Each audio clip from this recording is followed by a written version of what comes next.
be a one-state solution. I don't think it should be a two-state solution. Exactly. Israel. Kill the Palestinians. Oh, no, that's not what you were saying. That was a joke. It's a joke.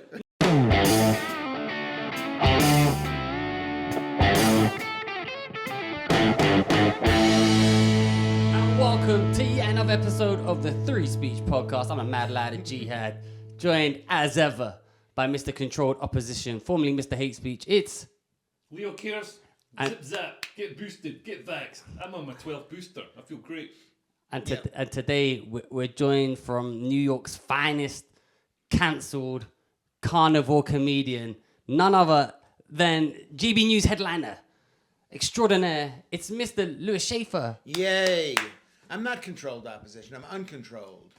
I'm uncontrolled because I don't even know what I'm going to say because I might even agree with you at some point in the future. No, probably I'm okay, go on. Welcome, Louis. You've been. For those of you who don't know who Louis Schaffer is, he's a comedian long in the game. You're recently spoken about on Bill Burr's podcast for being one of the. How recently was this? Last year, maybe. Yeah. Is that recently? Well, it's kind of recent. I haven't seen you since then. Why is that such a big deal? That we're in the comedy business. Because you're an open mic comedian, Louis Schaffer. I was not. I was not an open mic. I was a guy who ran a comedy show. And what went wrong? What went wrong? People listened to what I had to say. I wasn't prepared. I don't know what went wrong. I'm one of those people. It's not working out for me.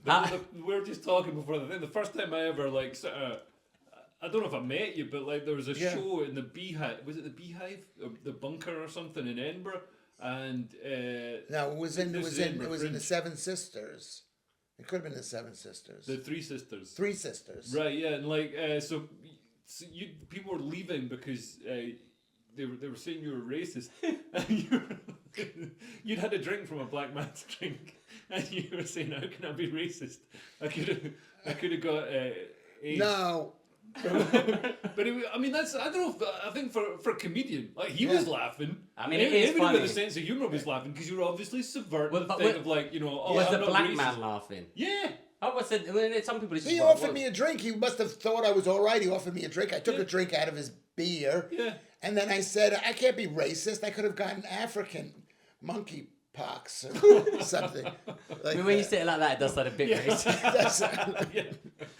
And they had a point. He did start crying. But I gave him a hug afterwards. Yeah. But it's funny, man.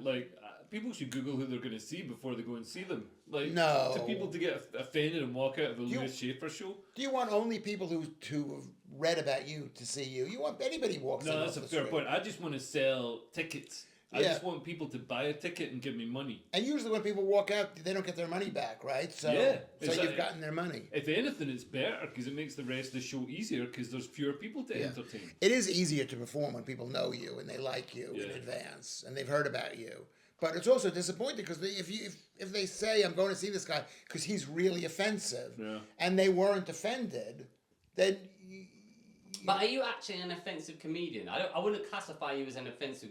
I think you're an outspoken comedian, but you're not it's not your thing to go out and be offensive and talk about, or is it? Yeah, I don't want people to dislike me, basically. I mean, that's my problem, I think, as a comedian, if I'm a comedian, is I want people to like me. Comedy is about liking. Man, that's the thing. The most important thing in comedy, everything's the most important thing is to be a fat, genderqueer Pakistani woman, but it's not. Fat, genderqueer Indian woman. And it's not the most important thing to be funny. The most important thing is to be likable because people won't enjoy watching a comedian they don't like. But how do you become likable? Because sometimes I'm likable on stage, and sometimes we're like, no, we hate this guy. Sometimes when I'm good, people are like, he's really likable, and then sometimes no. No, it's horrible. How do you become likable? I think you're born likable. I mean, you have to. Very few people can become likable. Well, there's a lot of comedians use a lot of tricks to sort of seem likable. They're all like that sort of self-deprecating bullshit. You know, like I'm so or they say things that they think the audience wants to hear. Yeah, like which is not like we should share all the wealth. It's like, what, are you sharing your wealth? Yeah. You know what I mean? No, you've got all these earnings. You're not even registered with the BBC as an employee. You're registered as some sort of, you're technically a fucking, block of flats in Panama or something. So you don't pay any tax, and all your money gets sent offshore, and you get paid in dividends or something, or director's loans, so you dodge any tax. But then on stage you're like, hey guys, we should share all the wealth. Hey, Margaret Thatcher's bad, guys. Yeah. And it's like, everybody's like, oh, what a nice man. What a nice young man. It's like, no, he's a fucking scumbag. No. He's lying. He's a fucking deceitful cunt. Wow. We should kill him. You're being unlikable, Leo. Well, the as we've said many times before, the nicer they are on stage, the more of a dickhead they are off stage. Yeah. And the more horrible they are on stage, the nicer they are off stage. Yeah. I think as well though, if we're going to talk about likability and stuff, they use a lot of NLP. They do tricks like, which I always hated, like a comedian when they go, "How are we doing?" I don't fucking know. I'm not you. How are you doing? Yeah. But it's like a thing, and people. We're a common How are group. we doing? And no one speaks like that in real life. Yeah. How are we doing? It's like, who the fuck? Imagine someone walked in. How are we doing? It's like, who the fuck do you think you are? How are we doing? You son of a. Listen, don't think you can. How are we doing the whole room and fucking your dick's bigger than mine. That's what they're trying. Not in my watch. I was watching Alistair Barry on some TikTok feed. Oh yeah. Did you see that thing where he's talking about like immigrants or something? Immigrants are so good, man. Yeah. It's like, wow. Alistair, you're pushing back against the establishment there, Alistair. Wow. So brave. Brave. It's fucking hell, saying the exact same thing. The only thing you're fucking allowed to say, you fucking like, you put your arms around that establishment and give it a push up the hill. But it's not going to make any difference now. Like, if he does it, it's like, why? Just say, I mean, unless he really believes that. Like it's not like they're not going to push him now. They're not like, he's the next one. Well, the thing is, it's a religion now. It's a religion for people. We've got all these, like, essentially, like, untethered beliefs. They're not based in any science or anything. So this idea that multiculturalism is good. Like, what? Multiculturalism in Syria. All the different factions are killing each other there. Everywhere there's multiculturalism, people kill each other. And for some reason, we're so arrogant in Britain. We're like, oh no, multiculturalism will work here. We can do this without people having running battles in the streets, without descending into anarcho-tyranny and chaos. Leo's worked himself up about sectarian warfare and multiculturalism again. Listen, we're just trying to talk about... No, but this is the thing. So Alistair Barry can go up there and he's got these... It's a religious belief. You know what it is? Mass immigration is a good thing. He doesn't have that. What about these girls getting raped again? It's not that. You know what it is? It's not even that. It's that the people who speak about these things don't deal with the consequences of the mass immigration. Like, it was when that guy's gone into the town. Oh, we've got some refugees. They should be welcome. Cool. Do you want to take any in? Oh, I can't. I've got a one-bedroom house. So that's what it actually is. But easy. I don't deal with the consequences of, like, nuclear fission exploding a bomb. But I can understand the science behind it. You know what I mean? So you don't need to directly experience something to know if it's true. Yeah, but it doesn't make these people. It's a religion. Oh no! I agree with you. But what I'm saying to you is, it's easy for me to say, loads of immigrants are welcome if I live in the Cotswolds, miles away in the countryside, in like old like English, and it's lovely. And then they're playing cricket on a Saturday, as opposed to if you live in Croydon and your high street's being smashed up, or you can't get like they're not dealing with the consequences. Can I answer this? Yeah. You're totally wrong. He's not doing it for any belief system at all. He just doesn't want to be canceled. That's what it is. That's what makes it so hard for me to listen to. He doesn't believe, let's be nice to those people. He doesn't give a damn about those people. And that's why it's going to be extra funny when there's a military coup in 6 months' time, and we have this sort of Bukele-style government coming, and it's extremely hardline and stuff. And then all of a sudden, he'll be the one getting sent to the gulags. He'll be the one getting cancelled for espousing these. I just want to say, just to put some balance into this, I think Alistair's funny. He doesn't hate live, and he has killed it. He's good on hating live. Yeah. Good on hating live. Yeah. So he's funny. That's not the only test. That's one of the I think he's good, but I agree with you. It's a bit there. But Lewis, why were you watching Alistair and getting furious about it? Because it comes on. Because that's all I'm trying to do. We're just trying to take my mind off the horrible situation by medicating myself. Have you been with TikTok videos? And what's the horrible situation? But why did Alistair irk you? Because as Darius points out, he's a great guy, friend of the show. Yeah. Okay, so should I not have trashed him? Apologize to Alistair right now. It just bothered me so much. He's like just so. It's like this. It's like Think you everything could beat that's Alistair up in a fight? everything that's no. Every No, I think 60, it's- I'm I 68 think years because you're old. quite muscly. I'm Yeah, 68 years Lewis old. is 68 years old. See the muscle pop there. That fucking Lewis looks. He's 68. That Lewis actually forget your rants. Give us Yeah. some life lessons that you've give us. If you could go back to you at 25 and give yourself You're 5 not actual. 25. Yeah. No. If you could go back to you at 47. I can't. It's too late by then. It's too. the lessons are too late. Yeah, you need to give the lessons at 20. If you go back at 25, right? And To you, a guy. No, to you. Right, I'm Go back to 25. you. And so you're not. I don't want to hear like stupid. Like, oh, don't do that. Like, what would you actually say? Just I'm nothing like, oh, buy Bitcoin. Like actual things, advice that you could enable at 25. That I would do. I'm 25 years old, and I'm not going to make the same mistakes that I made before. Yeah, and I don't think I could. I'm just a mistake-ridden guy. I'm sitting here. I'm 68. Am I dead literally now? giving you a fucking time machine to go back and rectify. There's no. You can't go back. It's You're a gonna do the same hypothetical It's a thing. hypothetical situation for our listeners who want to get from some of your wisdom that you've learned. I'll give you some of your advice that you would. What might would give. I do? You'd I say don't- start a carnivore diet.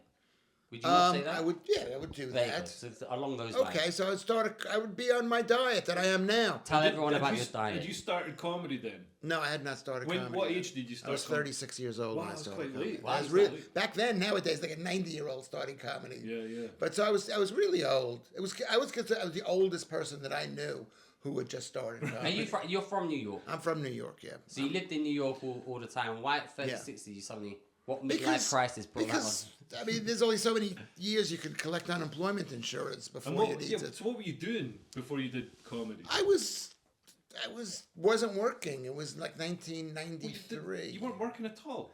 You're I a smart wasn't- guy. I was a smart guy, but I got fired.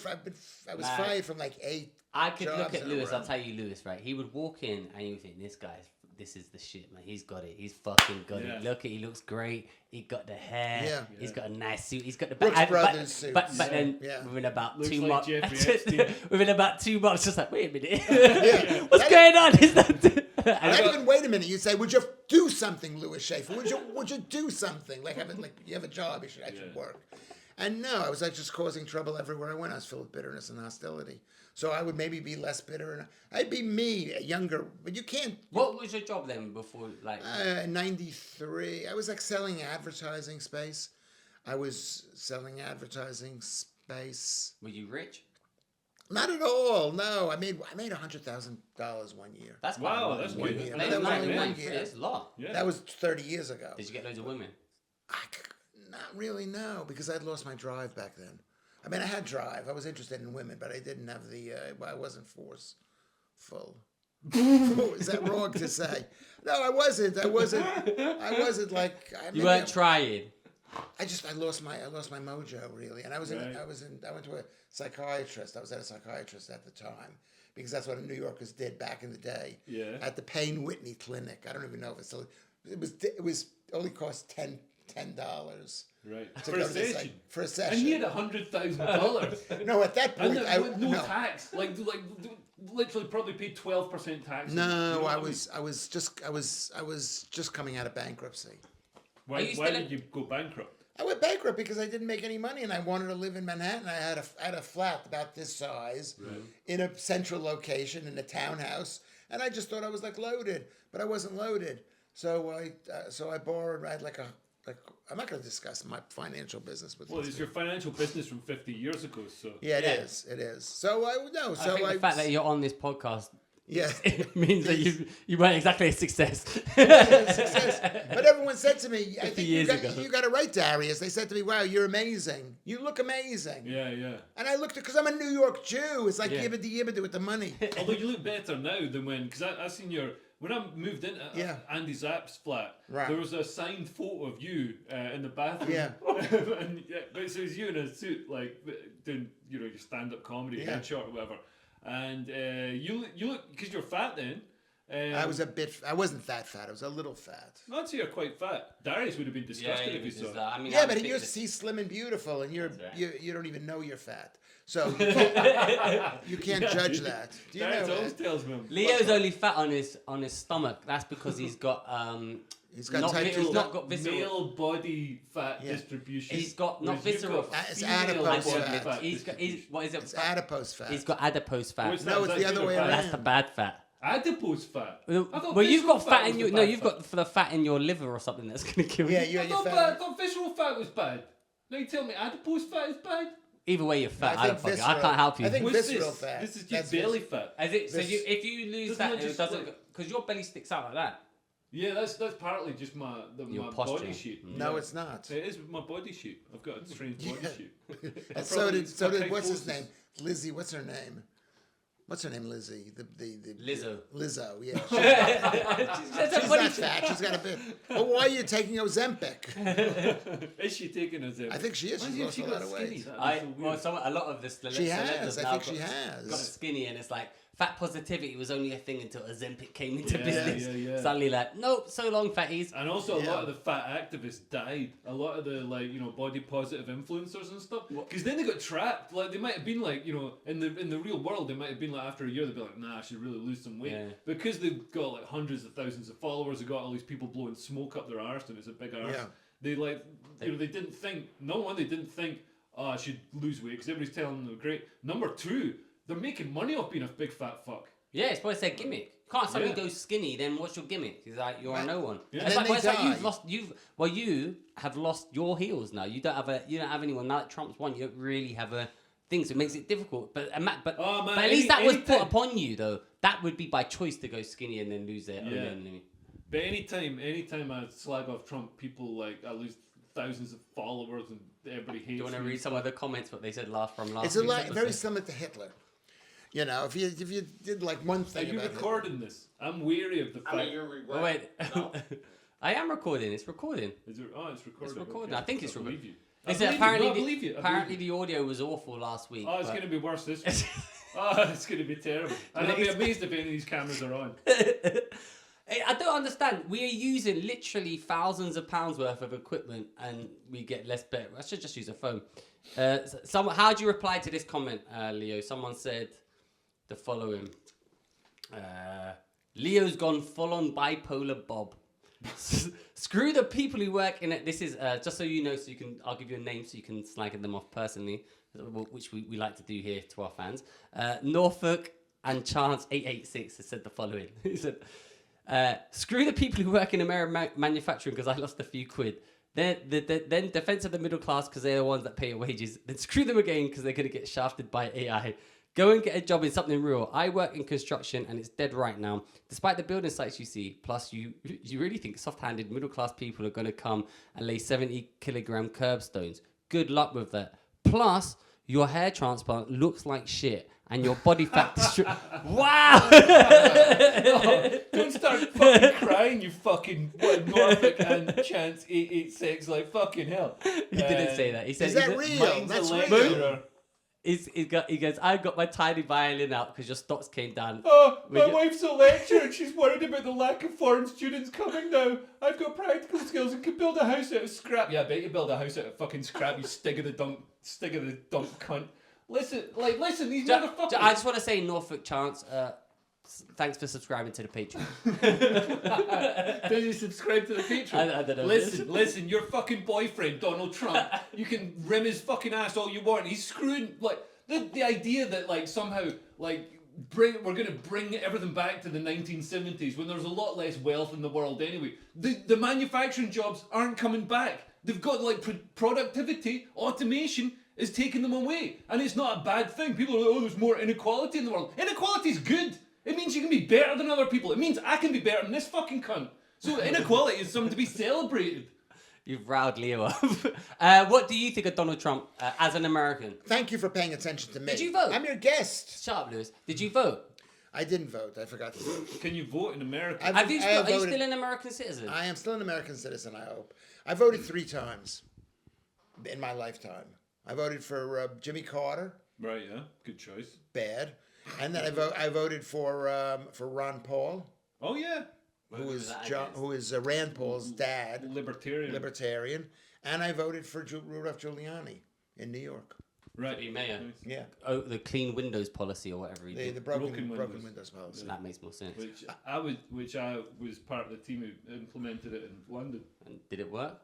Yeah, kind of works. Did it? What is it? So basically, if you tidy up all the like small things in an area, like broken windows and graffiti and low-level ASB and stuff, then What's ASB? antisocial behaviour, then people don't feel that they can commit worse crimes, and also it means that they don't feel they can do a mugging or a murder or whatever, and also it encourages sort of good custodians of the area, like just normal citizens, to come out and sort of reclaim the area and spend time in the public space. And when you got normal people there, they act as a sort of natural police. They're natural surveillance, and they dissuade people from committing crime. Did you find that happened after Rudy Giuliani? The world got better. My apartment got better. The whole city got better. It's just about. It's not complicated.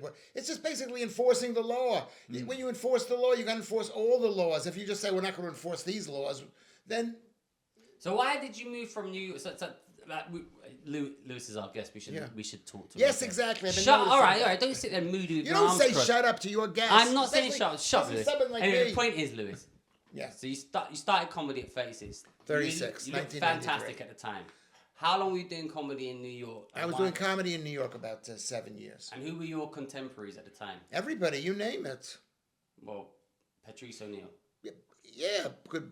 I wouldn't say good buddy of mine. Nobody liked me, but I knew these people. Who were your good buddies of yours? Dan Natterman and Russ Maneve. They're not that famous, but other people liked me. You find out later. You think they don't like you, but they like you, or you've been gone so long that they miss you. They forget that they hate you. What were the spots to do back in the day? The Comedy Cellar, the comic strip, the comic strip's not there anymore, is it? I don't know. They didn't let me work there. What ones did you do when you lived in New York? The first I did. Did you do the Cellar? No, they would have put. I've done it once, but not like. I was at the Cellar and I was at the Boston Comedy Club mainly, but I was at everywhere. We could go anywhere for like just an audience member, one guy, a microphone. You'd go anywhere, and that's what you have to do to be a success in comedy. That's the educational thing. You just got to go anywhere, and wherever they let you go, and it doesn't matter how long it takes to get there. Here, people can be a little bit. They're not snobby because in the beginning, you got to go to Cambridge or Boston or Oxford, wherever you got to go. Yeah. Also, I got to say, Donald Trump, like, everybody's like, such a good idea. Such a good idea putting the tariffs on. Oh, that's such a good idea. Hasn't he dropped them all now? Yeah, and he drops all the tariffs. So what, is that a good idea? Because Trump does it? It's like there's, you know what's funny? There's Trump derangement syndrome. There's the opposite as well. What's that? The opposite of Trump derangement, Trump fucking sucking off syndrome. Well, who's sucking off? I work for Trump. I love the guy. I think he's really funny. I think a lot of stuff that he does is great. Yeah. But like, don't tell me this economic policy is anything other than complete clusterfuck. Didn't he put tariffs up against China? They didn't change it, so he put more. Yeah. Then, all right, I'm stopping them on the mobiles, and they were like, yeah, but we're keeping ours for you now. Well, you think it's not going to work? China's in. I'm not going to tolerate you saying bad things about Donald Trump. That's right. You tell us, Lewis. I like Donald Trump, except I disagree with his policy on Israel. I know you're Jewish, but I'm sorry. Yeah, you should disagree with it, but you shouldn't disagree with it because that's our team over there, the nation state, which is what Donald Trump is fighting for. He's fighting for individual countries. We're not going to have some disgusting people run over why Israel. don't you? Lewis, you should move back to Israel. You could exploit them. This is an interesting thing. See the support for Israel in under 50s, Republican under 50s in America has dropped below 50%. Yeah. Republican. How do you feel about Israel as like because you are Jewish and you're obviously Jewish, but I don't feel like you're kind of like one of those people. Or like I am. Like full on, like, wearing the Star of David. I knew it would be nothing but trouble. When I knew it. I figured it out about 40, 50 years ago. I just said Israel is nothing but trouble, surrounded by these people. Yeah. We're relying on America, and it's not sustainable. And the truth is, there are lots of Muslims are so angry. They're angry people in their rule book, the Koran, whatever. It's like we are an angry people. We are going to kill the Jews. First, we'll kill the Christians too. They're angry. So when you have an angry enemy, you got to stay away from them. So I was against the state. But Israel exists today. There are 6 or 8 million Jews living there. And it's not going to be a happy ending. Do you feel like an affinity with your Jewish heritage? Do you feel like, are you into like, do you do Passover and all celebrate all of that kind of stuff? Of course I do. I totally do. So you just did Passover? I didn't, of course I did do it. But that doesn't mean it wasn't important to me. Like, have you got brothers and sisters? I've got a sister. The point is, Israel, why should we support Israel? Not you, because you're a dirty foreigner. But why should...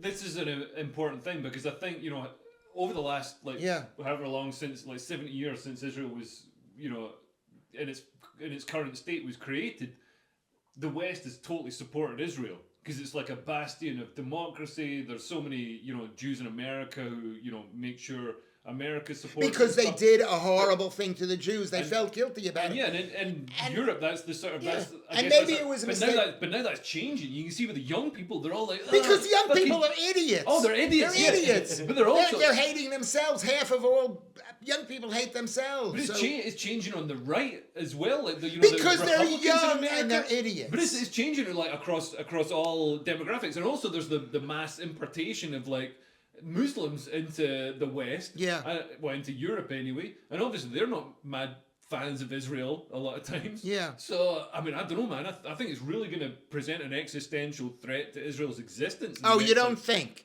You don't think?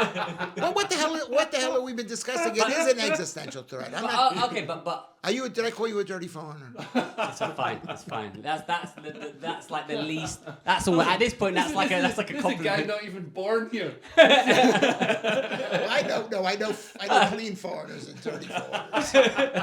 If they come from Switzerland or Sweden. He must have opened your fridge. So okay, so I don't even know what to say. So you've grown up in New York in a traditional Jewish. Yeah, everybody upbringing. knows it. One of those. Okay. One of those. But you don't feel affinity, and then but you don't feel like. Do you feel American? Like, would you move to? Would that be a thing you'd consider? It's like you. You're a dirty foreigner. Do you feel affinity to the horrible country that you come from? Iran? Yeah. To be honest, I feel British. I would like to go to Iran. Do you feel if there were people on all 5 sides of Iran, and they were going into Iran, and they were going to kill you and kill everything about you? Iran has an amazing culture, amazing history, and there these people are saying, "Oh, the Iranians are living there, whatever. They're not even Iranian. We were here first. They're just lying about that." You'd feel like, wait a second, please don't destroy our stuff. Please don't kill us. Listen, just so we're on the same page, I think it should be a one-state solution. I don't think it should be a two-state solution. Exactly, Israel, kill the Palestinians. Oh no, that's not what you were saying. That was a joke. It's a joke. No, but I think it should be one-state solution. Call it what you want, and then everyone's equal. That's what I would do. It is. Every single person in Israel has a vote. Yeah, but not the people in Gaza. Not the people in... Yeah, they got a vote. They voted for Hamas. They voted for Hamas. Yeah, but I'm saying... Listen, what I'm saying is they should...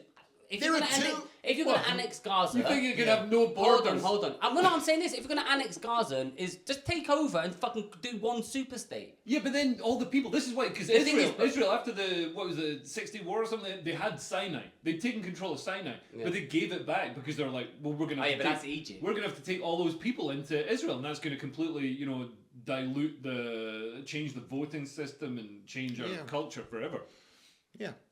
So it's the same. It sounds really nice. Unfortunately, people are idiots. They don't understand the situation. The situation is primeval. They want to kill us. They literally want to kill us. But Israel does not help itself with the Israeli state with its actions. No, you are wrong. I'm wrong. I might be wrong, but you are wrong because you don't know. You do not know what will affect the minds of these people. When Israel did what it did to Gaza, where they destroyed all the houses of the Gazans, and I, as an American, British type person, I went, that's horrible. You can't destroy all the houses, go in surgically. But the fact is, Israel has 2 audiences. They need to convince the Gazans to just shut Yeah, up a leave 'em little bit. alone. But Leave how them alone. And they've got to convince the people living in Cairo and in Istanbul Not and in to Damascus not to, and in Tehran. They're basically sending a message to Tehran. That part Is that of the a good world, point? the only thing that's understood is brute power and force. The only thing that's respected is power and force. So, you know, it's not like over here where we've got all these fucking like genderqueer, green-haired like socialists and communists being like, oh, well, we need to make it. It's like, no, it's not fucking like. And pretty soon it's going to be like that here, and So we're going to get rid of all these fucking gimpy little. I don't skinny, think it's going to fucking happen. communists. You're optimistic. I'm not optimistic. But No, I'm not optimistic. Yeah. I think the Middle East, what's happening in the Middle East is going to happen here. We had a completely stable, homogenous, high-trust society, and instead Tony Blair decided, oh no, what we need to emulate Syria. No, that's not true. They wanted to replace people. When did you come to the UK? I've been here since 2000. I've been here for 25 years. Coming up to my 25th year. So you came out when you were 50. point is, I feel for the Palestinians. I feel for the Gazans. They lost their country. Okay, they were basically all Israel was a European colony, the very last European colony. But that's what people say. They say it's like they call it a white settler colony. But it's not. It's the Jews. They And they came home, and and what are the Gaza, what are they saying? They're saying this is not the Jews' home. You read the Bible, whatever. The Passover. So in that case, then, why don't you think what I think, which should be a one-state solution and the land should be shared equally? Yeah, you can't have a one-state solution with two people who hate each other. But the point is, right? They hate each other. Hold on. They hate each other now, right? Yeah. But the majority of people, Yeah. No, I'm not talking about the radicals and the settlers, right? Take them out of it. Most normal people, They're all settlers. All right. Hold on. Let me say my point. A lot of Palestinians, before everything kicked off, they liked to work in Israel because they got paid more, they had a better standard of life, etc. Right? And so they should have told their brothers. Well, not they to did. kill the I other watched Israelis. the documentary, and they were like, "Listen, it's better for us to work. We prefer to work there than work here, right? Yeah. It's They way were more money. Exactly. So my point is, if there was a thriving middle class and everyone's equal, the problem is Israel doesn't want, like you said, but then it won't be a Jewish state. This isn't right. You grew up in a Muslim. You were born. I grew up in here. But those people who live by the Koran, they don't. Money is not the most important thing to those people. They are to the Jews. It's just that you guys, everybody. But to them, they want to go to heaven. They want to feel that Not all of them, though. Not all of them. Yeah. But where's Afghanistan, Syria, Lebanon? Where's the country where this mythical moderate Muslim majority? Oh no! Listen? They're not moderate. I said this to Louis, right? He's got incredibly I said to Louis. Who is Louis? So Louis is my friend. He's a crazy Muslim Egyptian. guy, right? Egyptian. He's crazy. And He's a nice guy. He's a nice guy. And I said to him, we should just go in and take over, like, I don't know, like Egypt, because they're subjugating women. And he goes, you got to understand, right? Yeah. Like The people like need. Basically, he said, look, they're behind. Like the West has come through, and it took women here. Women here have only been kind of equal per se for the last 100 or so years. So it's got to come from the women themselves, and that's just their culture. So and who wants equal women? And also it's kind of destroying the West, because the birth rate, like the Muslim birth rate, is about what 3.5. That's the fertility rate. Every woman's having like 3.5 kids on average. Yeah. Some of them literally come out in halves because of all the cousin marriage. Whereas, like in the West, we're having like 1.2. Like, so our population is like quartering every generation. Oh, but that's something that is women in the West have been like, they think they can put off everything until and they have been kind of lied to, because actually in my experience, I'm not going to say for everyone, but they want kids, but they don't, like, obviously, I don't want a kid at 25, I want to get my job, and then they finally you get to like, this is why I was asking you about what would be the advice you would give yourselves. Like, I think I would say don't be a Jew. Okay. Don't be a Jew. They're going to come and you kill must you. be the only poor Jew I know, though. How has this happened? Because we're told we're here. It's bad to be a Jew. It's bad to be a Jew because we got to deal with all of these things, and we are so much better than you people. We're so much different. Have you experienced anti-Semitism? You don't know. It's like, why aren't you Have getting... you not been listening to what's been said to him during this podcast? People saying ridiculous things and blaming the Jews for this thing. The fact is I feel for the Palestinians. I feel for those people. They basically had their country taken away from them. Was it taken away by the Jews? I wouldn't say it was. Are the Jews making their life hard right now? Yeah, by not letting them come back into their country and kill all of them. I mean, we're making it hard. So I feel think bad there's any for them. solution? Like, Not only solution is the Jews blowing the shit out of one or two countries with the nuclear bomb. That seems reasonable. this is why he didn't last in his jobs very long. Yeah. I just phoned up to change my car insurance. I mean, how could it? Well, first of all, we're trying to convince England and English people like you guys, good, decent people. You're not like hateful or whatever. That Israel would like to live as a country, and they're surrounded by people who don't want them to live. Yeah. Okay, so. And honestly, in like a generation or two, they're going to have countries in the West. Like, at the moment, the West is sort of arming Israel. Like, right now, we're putting the brakes. Britain's putting the brakes on, like, arming Israel. And in another generation, we're going to have the balance of power is going to tip in the West. And we're going to be arming Hamas. I'm not even joking. Like, the UK, France, all these places with big Muslim populations, big socialist, communist, disgusting, pink-haired fucking... No, easy. They're going to be arming. They're going to be arming Hamas because you know what? British Western leftists, Western communists, like love Hamas. There's this like erotic. Do they actually love Hamas though? Yeah, there's this erotic fixation. Look at Jeremy Corbyn. It's the only way you can fucking get any sort of orgasm is by he's got like a little pubic mound and he rubs it while he fucking looks at posters of Hamas. Let's be nice. The point is, you are right, and the EU is giving, I think I was reading, $1.8 billion to Gaza right now. There's still 59 hostages. They're human beings that have been captured by these rapists and murderers. Mm-hmm. They're not all rapists and murderers, but when most of the people vote for maybe they're not. Maybe they haven't voted since 2005.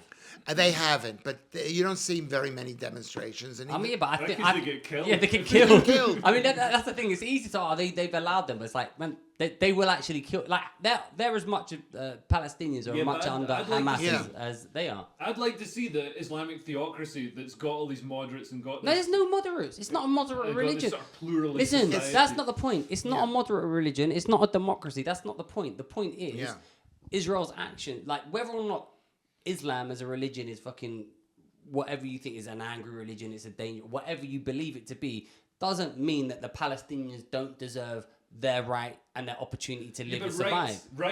Individual rights are based on like Western culture, Western society. Like there's no concept. Basically, they don't deserve to be bombed in a tent. Then. Well, there's no concept of individual rights in the Middle East because they haven't had an enlightenment. But they deserve to walk around the Burqa and be told and have their hands cut off if they steal. The rights that they have, they deserve those rights, right? But what I'm saying is, right now, I think, well, I don't. This is going to go into another Israel-Palestine podcast with Lewis here, but I just think, my opinion, Israel's actions, the way they've gone about this, not going in surgically, not doing. They went in the beginning. They went in surgically, but what I'm saying is, it reflects. I think it's created. It's more anti-Semitism now than there was before October 7th. Do you know before they went in, they didn't go in surgically? That's when October 7th was. October 7th was before they didn't go in surgically. Right. Okay? These people went in and they killed 1,200 people in Israel. And they raped, I don't know how many others. And they stole 250, mostly Jews. And they brought them, and 59 are still in a basement there. So when do we go back in time? If we said, okay, we're going to be nice to you, do you think it's going to matter? If they said after they did this, oh, it's okay with 250, you could kidnap 250. We don't even think about those people. Why do you think the left in the West ally with Islam like this, and in the Middle East? I mean, in Iran, the socialists helped the Islamists get into power, and then they got slaughtered and jailed. I think it's because of globalism. It's like the left are globalist, the feminist, girly globalists, and historically, and the Muslims are a threat to the to the nation state. Yeah, to the nation state and to Western capitalism. To which- Why? Because they So believe in Islam first, and then a country. Yeah, and because they're incredibly powerful, so they can actually, like in Iran, they can actually take over a country. Because they were fighting us before Israel. They were fighting us. They were fighting English, the French, the Turks. They were fighting the nations. And they don't believe in a nation state completely. A little bit they do. But, these people, they're not our... Do you ever worry about what's happening in Europe and Britain and think it's time to go back to America, where it's like at least safer for Jews and safer for Western people? I don't know if I'm allowed to say. I mean, I'm scared. I'm scared to death, really. Of what? Of you. Me? Yeah. should be scared Of of me. you, because you're sitting here There's saying a things. Catholic. I'm Catholic. Whatever, because of you. He's a Muslim. Thank you for asking me a question, Leo. I appreciate that. Is that I'm totally afraid. Every Jew is a canary. We're like sitting there saying, do you smell something? That's what we walk around. Is it safe for the Jews? That's a good point, because I think part of the reason Jews are so welcome in Britain is because we know they'll get stoned to death and beheaded first. Yeah. That'll be like, when that starts happening, we'll be like, oh shit. Like, Maybe we should do something. And I think that's a very good point. So I'm sitting there thinking, if we're not defended, then we're screwed. And we're not being defended. And I don't try to convince anybody, oh, you should be nice to Israel, you should be nice to the Jews. Because if you don't know why you should be nice to the Jews in this country, then you are messed up. Okay, the Jews are not all the greatest people in the world. I'm a Jew. Not a good example of one. What's his name? Jeffrey Epstein is a Jew. You look like him. Yeah, I look like him. That could have been you, Lewis. It could have been me. That could have been you. If I had more applied money. yourself. If you had applied yourself, you could have been Epstein instead. Instead, here. I you didn't. started out as a teacher. Yeah. You could have been. That could have been you. It could have been He's me. just a smart guy. He wasn't. I don't think he was a smart guy. Did Mossad ever try and say, "Come on"? No, Have you they ever never. had the They didn't thing where want me. because sometimes journalists, like I know a couple of people who've been taken over to Israel Yeah. on all expenses paid trips, and then they come back and they're very pro-Israel. Well, because they see it. I've been to Israel before. it's just- On It's an not- all-expensive trip? No, I had to pay for. there's Well, no, it was expensive, but it wasn't my money.